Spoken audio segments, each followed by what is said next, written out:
ఓం మహాగణాధిపతయే నమః. ఓం గురుభ్యో నమః. ఓం శ్రీమాత్రే నమః. అరుణాం కరుణాతరంగితాక్షీం ధృతపాశాంకుశపుష్పబాణచాపాం అనిమాదిభిరావృతాం మయూకైః అహమిత్యేవ విభావయే భవానీ. శ్రీమాత్రే నమః. ప్రేక్షకులకి ఆ లలితాంబిక అమ్మవారి యొక్క అనుగ్రహం పరిపూర్ణంగా కలగాలని మనస్ఫూర్తిగా కోరుకుంటూ మనం ఈరోజు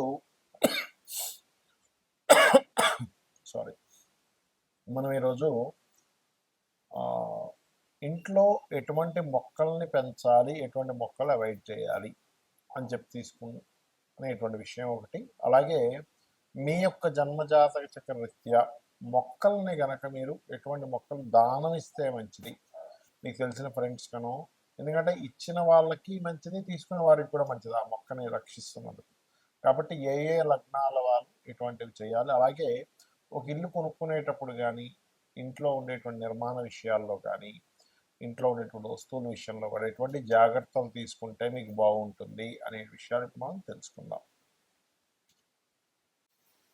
కుంభం వారికి కనుక చూసుకున్నట్లయితే, కుంభరాశి లేదా కుంభలగ్నం వారు ఎటువంటి వృక్షాలని లేదా మొక్కల్ని ఇంట్లో పెంచాలి, ఎటువంటివి దానంగా ఇవ్వాలి అని చెప్పి చూసుకున్నట్లయితే, ప్రధానంగా తెల్లమందారము, మల్లెపూలు లాంటివి, లేకపోతే ఏవైనా వైట్ కలర్లో ఉండేటువంటి ఎక్కువగా మీరు దానంగా ఇస్తుంటారు. దీంతోపాటు దానం అంటే అమ్మవారికి ఇచ్చేవి దానం అంటారు, సమర్పించుకోవడం అంటారు. వాటిని అమ్మవారు అనుగ్రహించినది సమర్పించడం అంటారు.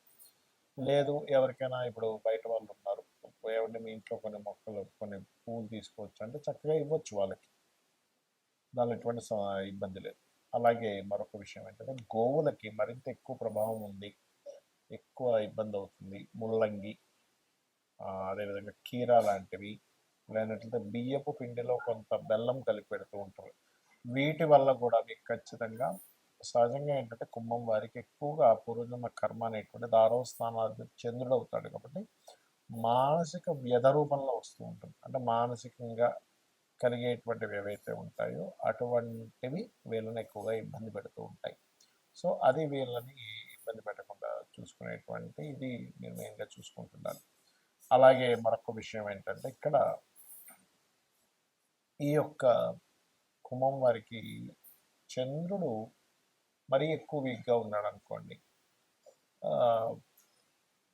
తెల్లటి పుష్పాలతో గనక అమ్మవారికి ఆరాధన చేయడము, ఇంకా వీళ్ళైతే బిల్వపత్రము పుష్పము రెండూ కలిపి గనక ఒక్కొక్క నామంతో కనుక చేసినట్లయితే మానసిక రుగ్మత, కొంతమంది చూడండి మానసికంగా స్ట్రెస్ అయిపోవడం వల్ల వాళ్ళు ఎటువంటి డెసిషన్స్ తీసుకున్నారో కూడా అర్థం కాదు వాళ్ళకి, అలా ఇబ్బంది పడుతూ ఉంటారు. సో అదొకటి. ఇంకా మరి ఇంకొంచెం ఎక్కువగా ఇబ్బంది ఉంది అనుకునేటువంటి వారు గోవులకి అరటికాయలు ఉంటాయి, అరటికాయలు తినిపించడము. మీకు దగ్గరలో ఉండేటువంటి ఆలయాలు ఉంటాయి, దత్తాత్రేయుడు కానీ, లేకపోతే అమ్మవారి ఆలయంలో కానీ, దక్షిణామూర్తి ఆలయాలు, ఇలాంటి ఆలయాలు ఉంటాయి, శివాలయంలో కానీ తెల్లటి పుష్పాలు అరటిపల్లి రెండూ తీసుకెళ్ళి స్వామివారి ఆలయంలో ఇచ్చేసేయండి, శివాలయం. మళ్ళీ అందులోంచి మళ్ళీ ఏదో పువ్వు తీసుకోవడం, ఒక పండు ఇవ్వండి అడగడం చేయకూడదు శివాలయంలో. ఇలా చేయండి, ఖచ్చితంగా పూర్వజన్మ కర్మ అనేటువంటి తగ్గుతుంది. అయితే ఇక్కడ చాలామందికి మొక్కలు పెంచడం ద్వారా ఎందుకు కలగొచ్చు అనిపించవచ్చు. ఆయుర్వేదంలో చూడండి, మన మొక్క నుంచి ఒక ఔషధాన్ని తీసుకోగానే మనకి హెల్త్ ఇష్యూస్ క్లియర్ అవుతున్నాయి, అవునా కదా.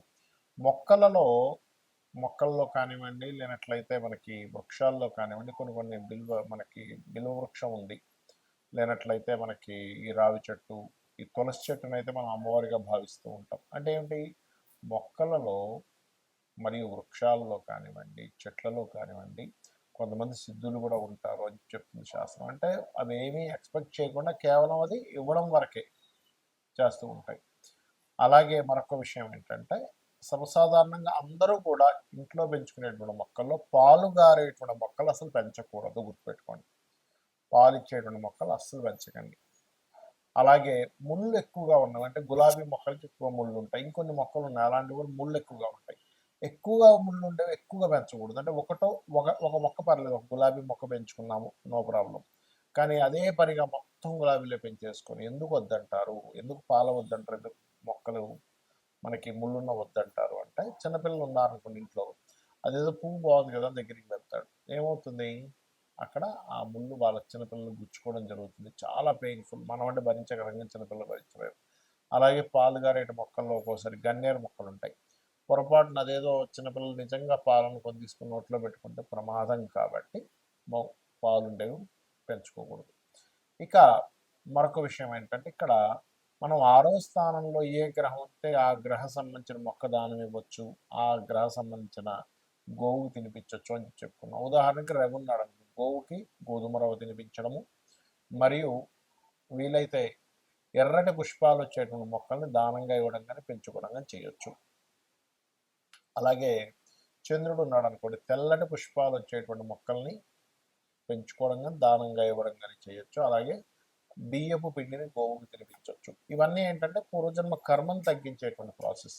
ఉదాహరణకి కుజుడు ఉన్నాడు. కుజుడు కనుక మీకు 6వ స్థానంలో ఉన్నాడు. అప్పుడు ఏం చేయాలి అంటే అప్పుడు కూడా ఎర్రటి పుష్పాలు కలిగేటువంటి మొక్కల్ని పెంచడము, ఆ పుష్పాలను తీసుకెళ్ళి దేవుడికి నైవేద్యంగా పెట్టడం చేయవచ్చు. అంటే దేవుడికి పుష్పాలతో పాటు అంటే పుష్పాలు పూజకు వాడుకోవడము, క్యారెట్స్ లాంటి పదార్థాలతో చేసినటువంటి తీపి పదార్థాలను నైవేద్యంగా పెట్టడం చేయవచ్చు. గోవులకు కూడా క్యారెట్స్ తినిపించవచ్చు. అదే ఒకవేళ బుధగ్రహ సంబంధించింది ఉంది, అప్పుడు బిల్వపత్రము, బిల్వ సంబంధించినటువంటి పత్రాలు, బిల్వ చెట్లను పెంచుకోవడము, వాటిని దానంగా ఇవ్వడం. చూడండి కొంతమందికి అంటే దానం కిందకి రాదు. దానం అంటే మనం మంత్ర సహితంగా ఇచ్చేటువంటిది. అలా కాకుండా మనం వచ్చినటువంటి గెస్ట్లకి ఇస్తూ ఉంటాం సరదాగా, మీరు పెంచుకోండి మంచిదని. అది తీసుకున్న వాళ్ళకి మంచిదే, ఇచ్చిన వాళ్ళకి మంచిదే, గుర్తుపెట్టుకోండి. ఇప్పుడు దానం ఉందనుకోండి, ఉదాహరణకి పలానా దివాళీ ఇవ్వండి, బియ్యం దానంగా ఇవ్వండి, గోధుమలు ఇవ్వండి, నువ్వులు ఇవ్వండి అని చెప్తుంటాం. అదేంటంటే తీసుకున్న వాళ్ళు ఆ దోషాన్ని తీసుకొని మళ్ళీ గాయత్రి జపం చేసుకోవాలి. కానీ ఈ మొక్క విషయంలో అలా కాదు.